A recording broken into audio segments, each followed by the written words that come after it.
السلام عليكم ورحمة الله وبركاته. أهلا بكم في قناة حروب وخرائط وعودة أخرى إلى الحرب الروسية الأوكرانية وتحديدا في جبهات دونيتسك. وضمن جبهة دونيتسك نتكلم اليوم عن جبهة باخموت.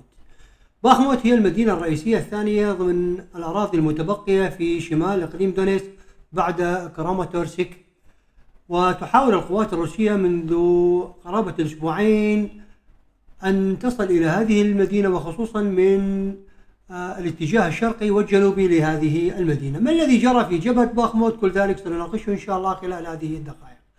أولا الخبر نأخذه نقلا عن موقع liveuamap.com الذي بدوره نقله عن رئاسة الأركان العامة الأوكرانية، يقول أن في اتجاه جبهة باخموت قصف مدفعي عنيف على القرى والمدن المحيطة بمدينة باخموت، ومنها برزيفينيا وفدريفكا وريفكا وبروفيسكا وفازيلا دولينا وبقية المدن التي تنتشر في شمال وشرق وجنوب باخموت يتم استهدافها بالقصف المدفعي والصاروخي من قبل القوات الروسية، وكل هذا يعتبر تمهيدا لعمليات هجوم أو عمليات استطلاع بالقوة من قبل القوات الروسية.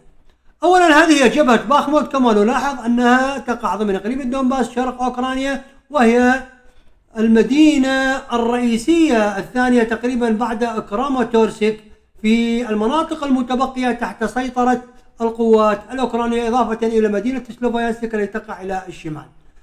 اليوم تركيز القوات الروسية على منطقة باخموت وعمليات استطلاع بالقوة، وكذلك محاولات للتسلل أو الهجوم في جنوب باخموت.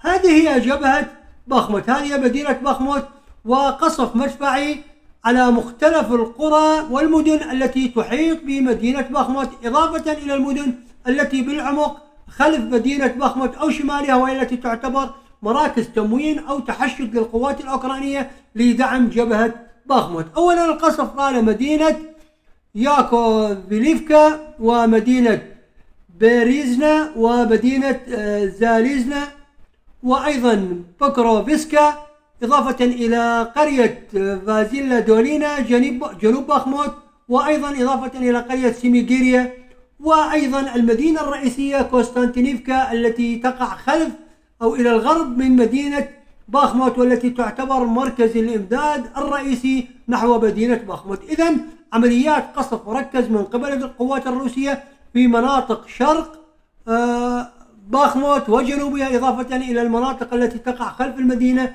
لمنع الإمدادات عن هذه المدينة. إذن نوايا واضحة للقوات الروسية من أجل الاقتراب من باخموت، ولكن هل من الناحية الشمالية أم من الناحية الجنوبية؟ سنلاحظ ذلك. أولا هذا الخبر أيضا نقله موقع liveuamap.com، يقول أن في اتجاه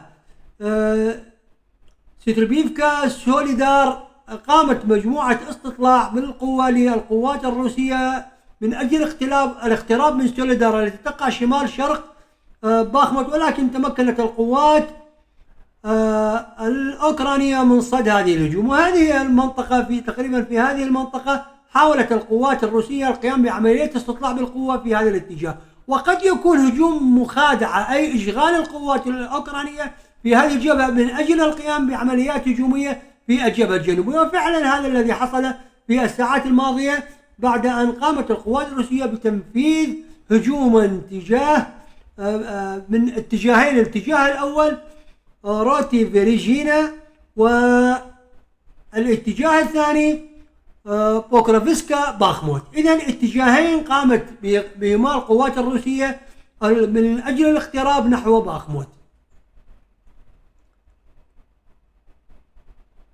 نلاحظ ذلك. أولا الجبهة الشمالية كما قلنا هجوم من الشمال ومن جنوب مدينة باخموت. هذه مدينة باخموت وأيضا بنفس اسم ثاني وهو أرتموفسك، وكان الهجمات من الناحية الشرقية وكذلك من الناحية الجنوبية. نذهب إلى الناحية الجنوبية وهي التي تركز عليها القوات الروسية، وخصوصا من اتجاه روتي فيرجينا وكذلك اتجاه بوكروفيسكا باخموت. إذن من اتجاهين، الاتجاه الأول مباشرة نحو باخموت، والاتجاه الثاني من الناحية الجنوبية من مدينة روتي نحو مدينة فيرشينا، بعد أن سيطرت في الأيام الماضية على محطة كهرباء أولوغاريسكا وحاولت أن تقترب من سيميغيريا، ولكن الآن القوات الروسية تحاول أن تدفع شمالا من روتي نحو فيرجينيا، وبعد ذلك الوصول إلى الأطراف الجنوبية لمدينة باخموت. إذا الآن القتال أصبح على مقربة من مدينة أو قرية فيرجينيا، ويبدو واضحا أن نوايا القوات الروسية هي إحاطة مدينة باخموت من الناحية الجنوبية، وقد تكون حركتها المقبلة أو عملياتها المقبلة بهذا الشكل من أجل تطويق مدينة باخموت من الناحية الجنوبية. وهذه العملية هي ضمن الخطة الأكبر أو الخطة الاستراتيجية الأكثر بعدا، ألا وهي السيطرة الكاملة على كامل إقليم الدونباس، وتحديدا هذه المنطقة الصفراء التي تشكل شمال إقليم الدونباس، من أجل السيطرة على هذه المنطقة والاقتراب من الحدود الإدارية لدونيسك مع خاركيف، وكذلك مع زابورجيا، وأيضا مع دينيبرو بيتروفسك. هل ستتمكن القوات الروسية؟ أنا أتوقع أنها سوف تعاني كثيرا في هذه المناطق بسبب الخنادق الدفاعية، إضافة إلى أن القوات الأوكرانية، وخصوصا اليوم كان هناك تصريحا للرئيس الأوكراني طلب من المدنيين بإخلاء قرى ومدن الدونيسك، معنى ذلك أنها سوف تكون هناك معارك شرسة جدا.